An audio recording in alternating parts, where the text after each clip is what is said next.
y eso genera recursos, pérdida de recursos humanos, tiempo, por eso sí es muy importante los recursos inmateriales que están teniendo. Eso en cuanto sería la afectación específica. Bueno, ¿en qué medida constituye este anteproyecto un antecedente? La contraparte también reconocía que es evidente, un antecedente, está definido por supuesto, como una acción, dicho, circunstancias que sirve para comprender o valorar hechos posteriores. Y claramente un anteproyecto es algo que sirve ya sea para comprender o valorar un hecho posterior.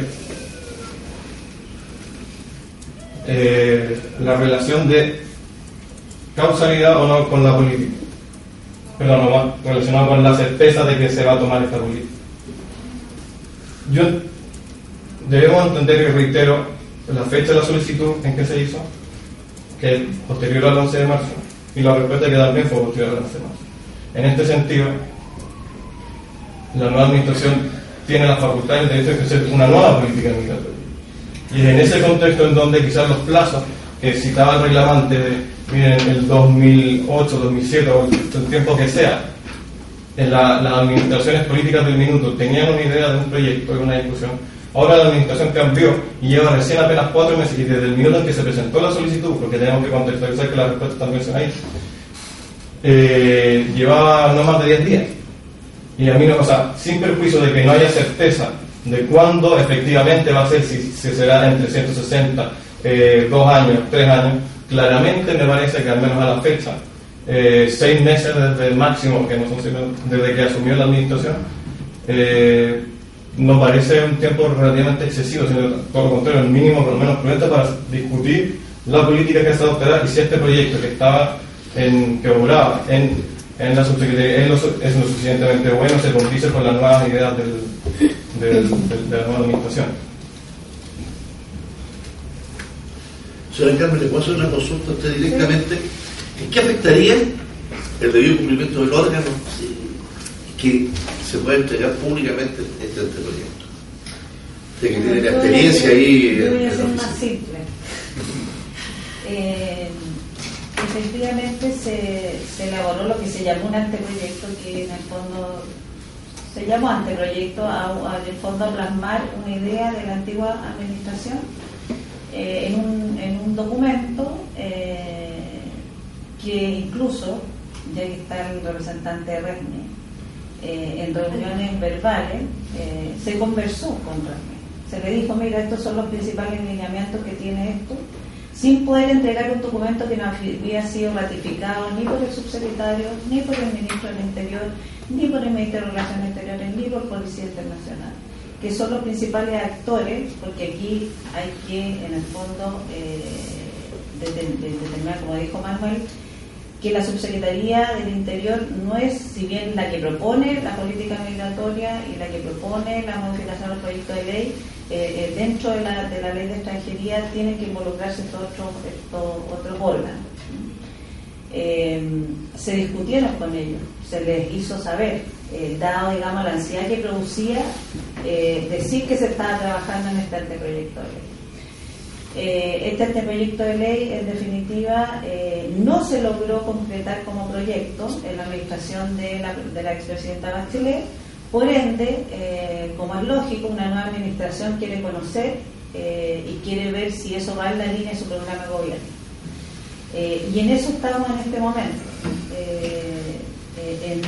Digamos, se le presentó al subsecretario del Interior la idea que se tenía plasmada en este anteproyecto, y él, por supuesto, que quiere que se modifique, y tiene un asesor y tiene otros asesores que están teniendo una mirada, digamos, desde fuera de lo que es el Departamento de Extranjería, y revisando esto. Por ende, yo creo que sería también desde el punto de vista nuestro irresponsable presentar algo que no está afinado desde la lógica de la nueva administración, porque en definitiva, como dice Manuel, son las ideas que se tuvo y posiblemente pueden ser hasta mejoradas desde la lógica de que el presidente Piñera en su programa de gobierno habla, ¿no es cierto?, de el tema de la prioridad en materia de derechos humanos, y digamos, en ese sentido puede haber un cambio. Entonces nosotros, este pasa a ser un documento que en definitiva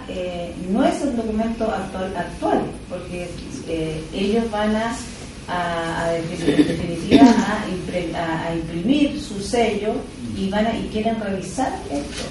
Independiente de eso, no es o sea, a lo mejor como documento, como articulado específico, no se dio a conocer porque no tenía la anuencia del resto de los organismos que están involucrados en la temática. Sin perjuicio de eso, nosotros siempre nos hemos abierto a conversar, y eso quiero que quede súper presente, y se citó al RESMI y el ICAMI también se citó, y la Organización de la Sociedad Civil siempre se ha dicho cuáles son los lineamientos que tenía ese anteproyecto, que en este momento seguramente puede que mantenga muchas de las cosas, digamos, que estaban establecidas, pero que no tenemos la certeza de que vaya a ser, digamos, en definitiva el anteproyecto que se envía o el proyecto que se envía al Congreso. Y una cosa, ¿y esto se envió al ministerio, a algún otro ministerio, a alguna otra repartición? El anteproyecto antiguo se conversó con Relaciones Exteriores en una reunión. Y después, digamos, dado que venía el cambio de administración y no íbamos a alcanzar a completarlo en un proyecto, digamos, no tuvimos, digamos, ninguna documento, ni siquiera un oficio de Relaciones Exteriores dando la anuencia o digamos, las observaciones. O sea, ¿se envió al Ministerio de Relaciones Exteriores? Se conversó con ellos en reuniones, se hicieron reuniones de trabajo. Con las personas de Relaciones donde se expuso el proyecto. Sí, es que para que tengamos, digamos, toda la información y después le doy digamos una cosa, y con esto y esta discusión que después va a tener que darse en el Congreso Nacional, sí, ¿no es cierto? ¿Cómo la van a llevar adelante, ¿no es cierto? Si no se puede entregar la información con anterioridad y afectaría el debido cumplimiento. O sea, va a llegar solamente cuando llegue al Congreso Nacional y ahí se va a poder discutir el tema. No se va a poder afinar antes, según el criterio de acuerdo a lo que ustedes nos han informado acá. O sea, no, esa no es al menos la intención de la subsecretaría. El tema es el siguiente, que la declaración de publicidad de este acto entrega, no en las manos de su autor, del gestor de las ideas, la comunicación. Si la subsecretaría no tiene intención de llegar, tampoco sería conveniente llegar al Congreso con un proyecto que nadie conoce. Pero lo que interesa también a la subsecretaría es saber, es poder guiar las conversaciones con los otros ministerios. Y entonces, y en esa coordinación es la que la subsecretaría tiene no solamente la facultad, sino también el deber de hacerlo coordinadamente y controlar, es decir, juntarse. Y el subsecretario determinará cuándo quiere darle a conocer las ideas al ministerio, cuál es el proyecto que en definitiva quiere conversar con el ministerio y en qué minuto, o si primero quiere conversarlo con la Policía de Investigaciones, si que lo quiere hacer con todos juntos. Pero en ningún caso en general, y de la experiencia práctica tampoco se recomienda, se llega al Congreso con un texto, con un documento que nadie conoce. Gracias, señor presidente. Quisiera muy brevemente hacerme cargo de algunas de las aseveraciones que ha hecho la contraparte. Da la impresión al comienzo de su defensa que duda de la existencia del documento, como que no existe. Me recuerda el alegato o la audiencia anterior donde tampoco había dudas sobre la existencia de los documentos. Quisiera recordarle que en su respuesta señala expresamente que el documento existe y en los 3 documentos que yo expuse acá se da cuenta de la existencia del anteproyecto de ley de migración. En segundo término, respecto al motivo del amparo, dice que nosotros recurrimos al amparo porque no tuvimos respuesta. Efectivamente, porque a los 20 días no hubo